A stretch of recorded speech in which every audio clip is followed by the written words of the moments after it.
came from the city, it was a pity. Ballymun is Brilliant is a creative climate arts project. It's trying to use creativity in the community to get people talking about climate, to get people interested, and hopefully to encourage people to take action at the end. It's funded by Creative Ireland, and it's with 3 project partners, so ourselves, GAP Ireland, and also working with the Rediscovery Centre and the Access Centre as well. The project runs over 2 years, so we started in September 2023, and we're hoping to have our final big event in October 2025. Access has been here for just under 25 years. And it is an arts and community resource centre, which is really important because everything we do has community and creativity completely intermingled. Fundamentally, we are a space for the community to engage in creativity, to come and enjoy a cup of tea or a coffee, and to have a space that is theirs. And that stems from dance classes.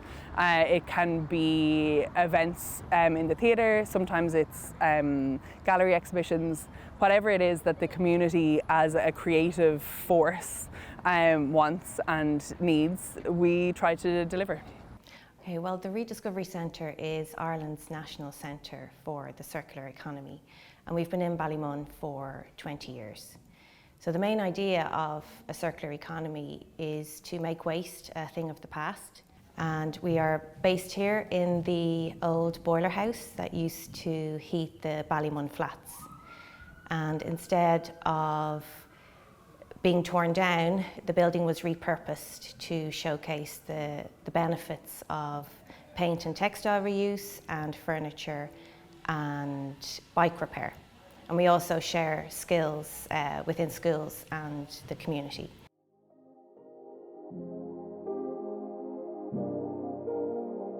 Why I think Ballymun is a great place for a project like this to happen is, I think, because there's already a very strong community basis. It's not as fragmented as other areas where people are doing their own things. So in a way, it's easier to come in and present something or ask something, because people are more likely to answer from the heart. You know, they're more likely to see themselves in it or not in it and say it. The most politically engaged and activist people don't think of themselves in any way politicized or in any way as climate activists or as environmentalists, but they are kind of building the infrastructure that enables people to have that deeper engagement with nature and with climate and with those issues, because they are building strong community networks for people to have a bit of freedom to think more creatively outside of just bare existence.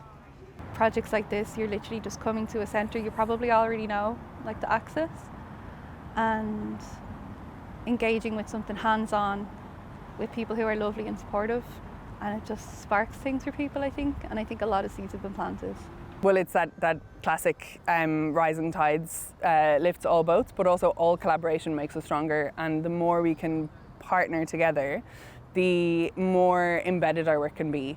Access, as one of the very first arts organisations to have a green arts department, to be focused on work that is both creative and environmentally focused. Rediscovery with its national platform, working towards circular economies and sustainable practices. And then Global Action Plan, who are also based in the Access building and are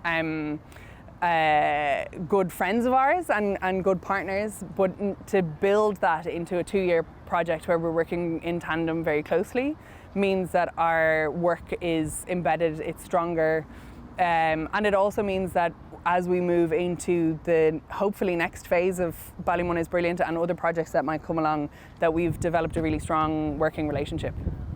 GAP already had quite strong relationships with different community groups in Ballymun, but we wanted to make sure that we met with as many people as possible. So we went to community centres, we went to kind of places where smaller groups were, and we went and had the chats with them instead of just calling a general consultation and then people who already knew us or people who were interested in the topics would come to us. We really went like deep down and had chats with as many people as possible. I think that was a really important part, to be able to meet more people, and then therefore they would be more interested in engaging in the project because we'd come to them and seen what they were interested in. And that actually informed a lot of the themes that we did later in the project. We didn't start out with specific themes. A lot of the themes came from chatting with people, seeing what was bubbling up, seeing what people were interested in, and then trying to form a lot of the art pieces around that. My first official title, which I think it still is embedded artist, that came about just from the importance of having an artistic input, or how artists work or think from the very start of developing and modeling and growing the project, rather than coming up with, let's say, a brief, a context, what we would like, and then inviting an artist's voice. So that's, I suppose, the aspect of the embedded, in that the artist's voice or practice is part of the very structure and fiber of how things are with this project, rather than an add-on or something that happens at the end or as the final piece.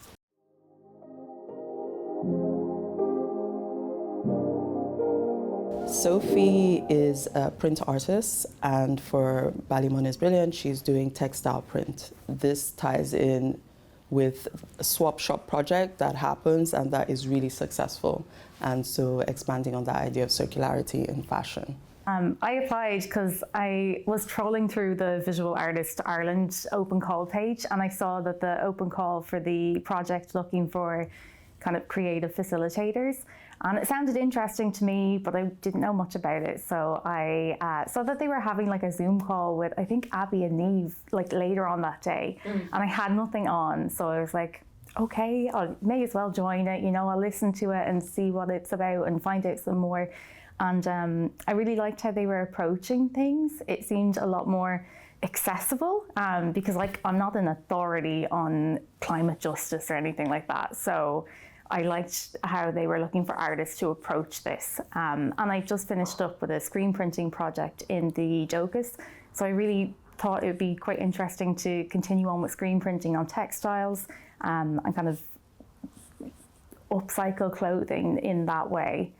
So I guess when thinking of the project, the last thing I wanted was for me to come in and be like, well, this is how we're doing things. I'm doing this, this, and this, and you're gonna have to like it or lump it. So it's a project for them, so it should serve the community within it. So I really wanted to make sure that I was focusing their opinions and what they want in it. So today at the swap shop, it's kind of like a taster for what the workshops will be, but the workshops are really like flexible in nature. So it really depends on like what the participants who come want to do, whether it's exploring this part or lino printing or screen printing. I'm kind of there as a creative facilitator, but very hands-off in terms of like, well, there's no point me coming in being like, all the designs are going to be this, this, and this, and that's not what they want. Like, I hope by showing people how they could do this themselves and do this at home, and it's really easy and it's accessible, that will inform future projects I do, and that people will leave here being like, yeah, I'm going to do that again. I'm going to do this myself.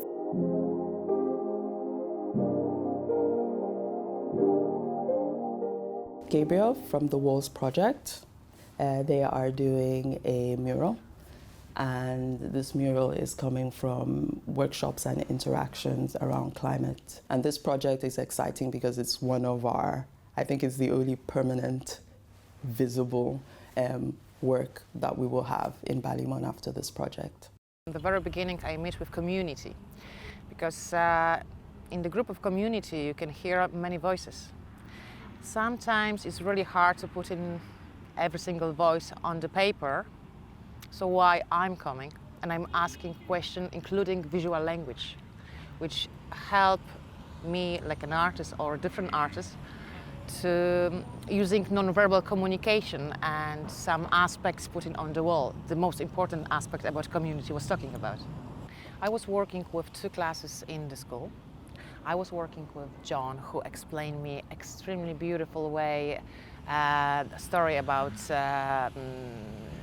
pockets, forest pockets, library people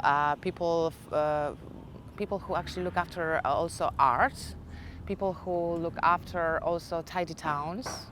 So everyone who have a voice look at Ballymun in the same way, but slightly through different perspective.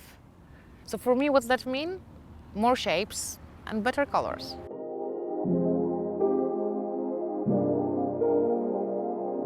And so Neve, she is doing a project mapping Ballymun, but this map is the spirit map of Ballymun. So this is really going beyond pure geography and drawing on things like myths, stories, other beings in this area. We've been mulling that over. What does spirit mean?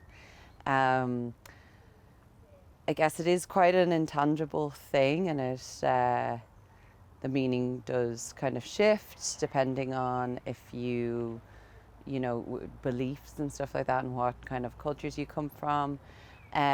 For me, I think a spirit, well, we've been talking about spirit of place, so that's kind of, for me, it's everything that is and was, and the various lives that have lived and afterlives that continue to live and be held on land and in a place. So that's, you know, from your floras and your faunas and your fungis and your bacterias up to a big old oak tree. Yeah. Like, well, one thing really is that I'm hoping my, like, one true wish would be that, like, the map could, like, spark people making their own maps, you know. And again, I think, like, I'm firmly in the belief that, you know, all human beings have an innate creativity. There is no bad art. Well, sometimes there is, but I'd rather have bad art than no art, right? So I would hope that, you know, if people were interacting with this map, that it would, like, spark that feeling. The best feedback would be like, oh, I could do that. That's the best feedback I would hope for, and that, yeah, people would be inspired to go out and do their own versions of it or contribute. Yeah.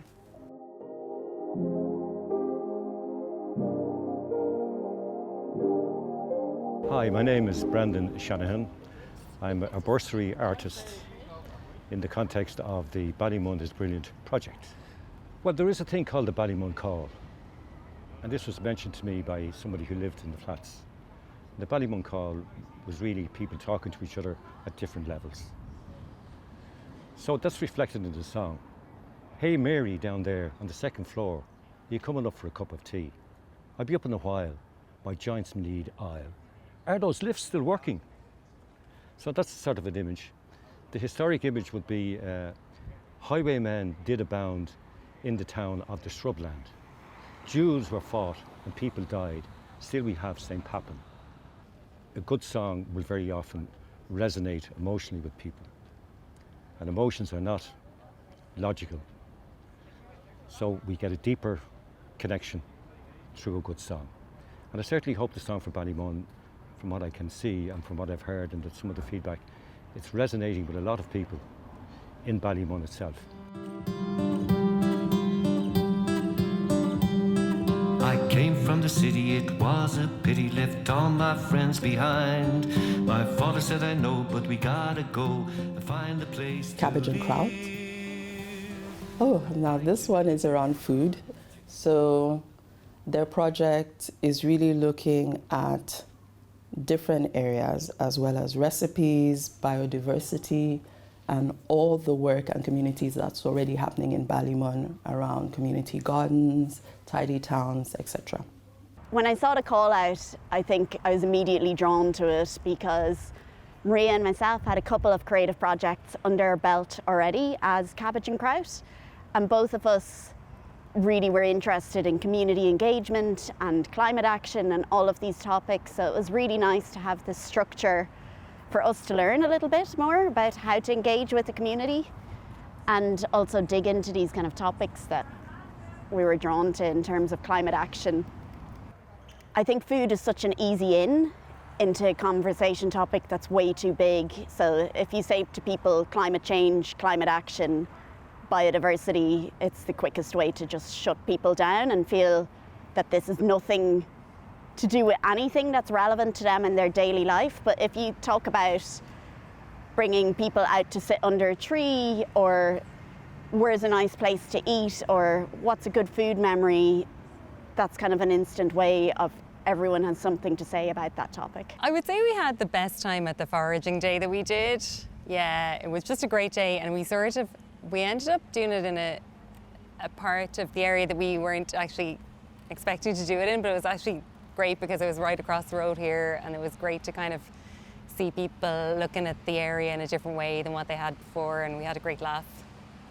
So I first seen the project actually on a little poster up in the Axis in Ballymun. I was kind of trying to engage myself more in local community stuff, and I thought it was a great way to get involved. And through that, I've actually engaged with other organisations because of Sarah and Maria, with John, who's part of the Men's Shed, Tidy Towns and stuff like that. So yeah, it really helped me. I've never experienced what plants can actually do to you, especially the ones that are just around us. It's crazy, you know, antihistamine teas, stuff like that's like unbelievable stuff, and it's in the community, which is very good, you know.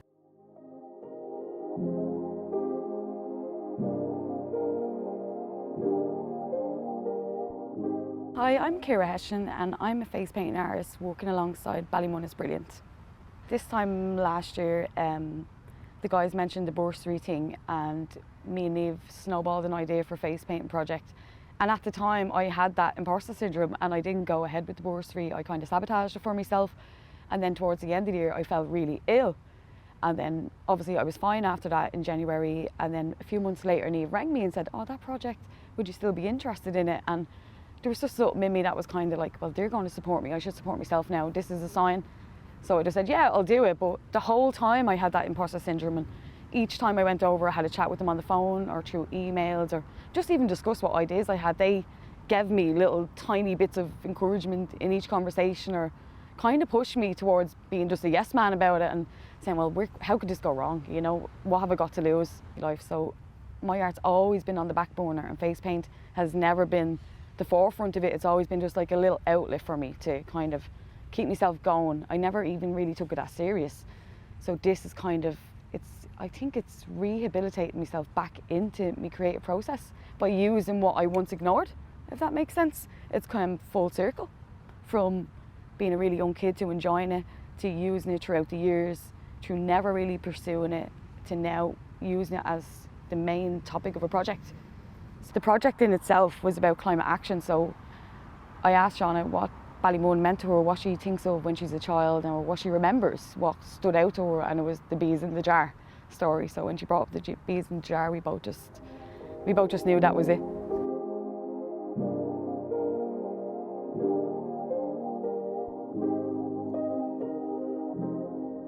My name's Adam Mohammed. I'm a spoken word poet from Ballymun, and yeah, my project is a Ballymun blend.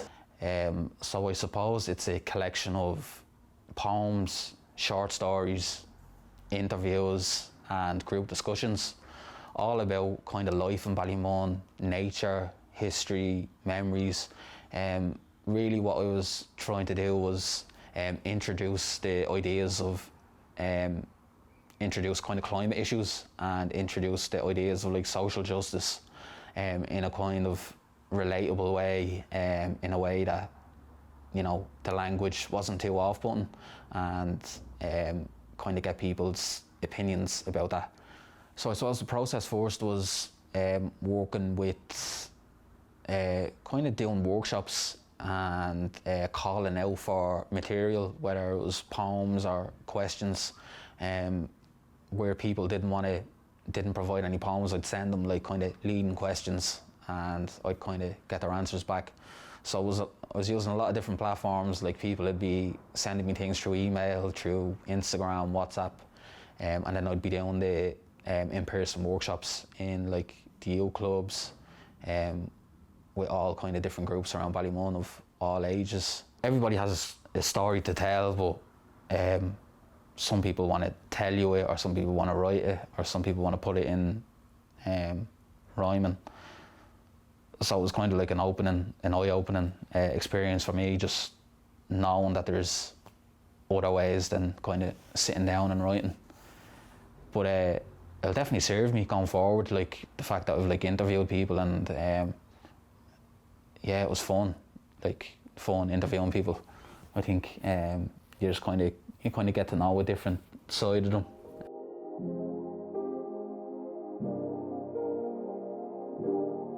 My name is Jen Harrington and I'm an artist and a community weaver as part of the Ballymun is Brilliant project.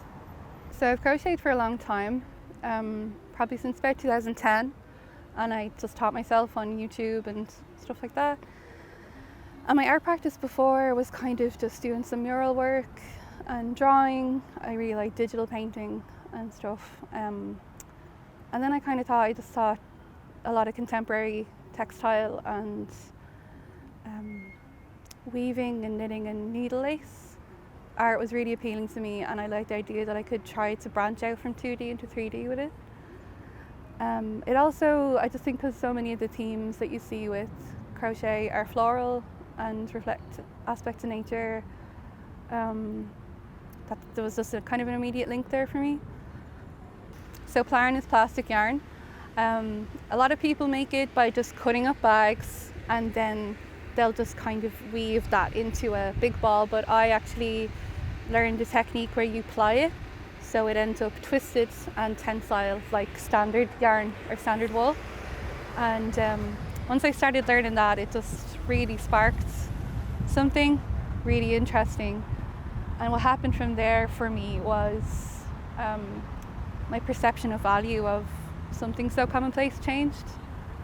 And that was really interesting to me. So I wasn't just sticking to using cotton, which in itself is very unsustainable in the way it's kind of mass produced for yarn.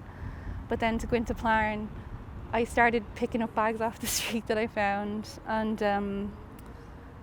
the perception then of the thing I was making was transformed through the labour of it. So the fact that it took so long to hand ply and then crochet, for example, the plastic bag that I made, really changed my perception of value. Like the thought of that being damaged or lost on a bus, I don't think I'd ever recover from it. I came from the city, it was a pity, left all my friends behind. What we're hoping that Ballymun is Brilliant will leave as a legacy is that GAP's work here in Ballymun will have been strengthened. We've met so many new people, we've learned so much, we've heard so many new voices. So for ourselves it's been great. I hope also that we can build on this for future programmes. At the moment I'm not working, so it gave me an opportunity to keep myself busy and experience new stuff. I think a lot more young people should be doing it, because I think a lot of people just go, oh, you need to get a job, but they actually don't know what to do in their life. So this gives us an opportunity to do these kind of things, you know? Find out what your actually inner ambitions are about. My first project was with GAP when I was 17, doing Robbie or Rubbish, so it's still there. It's after coming full circle again, and that was 15, 16 years ago. So I do think there's this strong, rooted, environmental friendly community in Ballymun that want to see it get better. I think those people have such good energy, that won't get lost. You know, it'll only get better and stronger.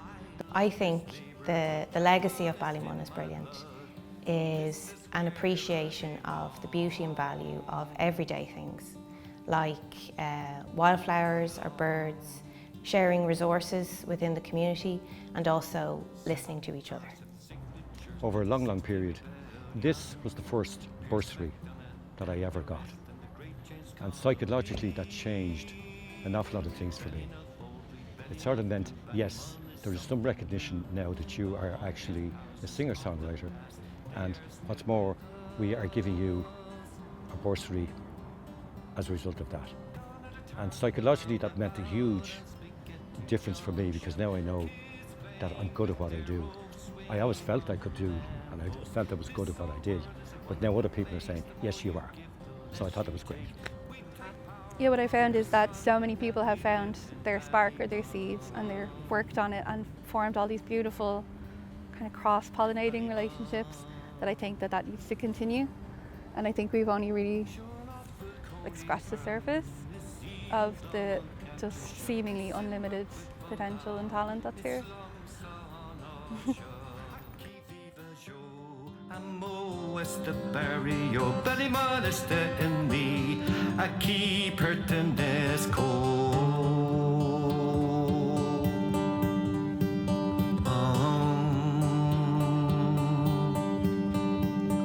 Cycle your bicycle and your tricycle, discover and renew. We want clean air, some trees to spare, better place to live.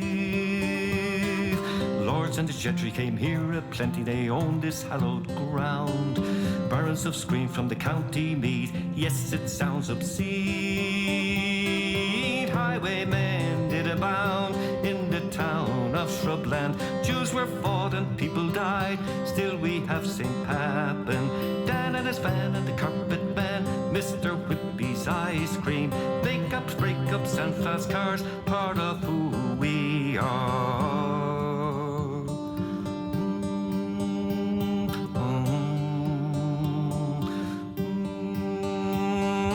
This is where I live.